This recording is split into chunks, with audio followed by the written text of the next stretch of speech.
Siz ikkinchi qator ko'k jeketdagi. Ismingiz nima? Meni ismim Aleksis. Aleksis, marhamat qilib auditoriyani tark etsangiz, sizni birorta ma'ruzamda boshqa ko'rishni xohlamayman. Kechirasiz, men tushunmadim. Qayta takrorlamoqchi emasman. Rahmat.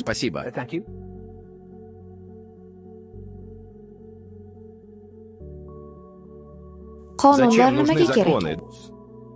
Ular nima uchun mavjud? Kim javob beradi? Ommaviy tartib uchun. Inson shaxsiy huquqlarini himoya qilish uchun. Hukumatga suyanish uchun.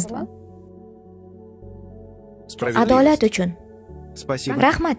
Endi aytingchi, kursoshingizga adolatsizlik qildimmi? Albatta men nohaqlik qildim. Shunday ekan, nega hech biringiz qarshilik qilmadingiz? Nega hech biringiz meni to'xtatmadingiz? Nega hech kim orangizda bu adolatsizlikni oldini olishni istamadi?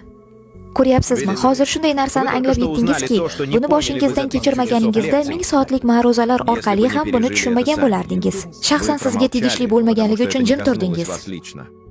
Sizga aloqasi bo'lmasa, demak bu sizning ishingiz emas deb o'ylaysizmi? Lekin men sizga aytay, agar siz adolatsizlikka befarq bo'lsangiz, bir kun kelib o'zingiz nohaqlikka duchor bo'lasiz va yoningizda sizni himoya qiladigan hech kim bo'lmaydi.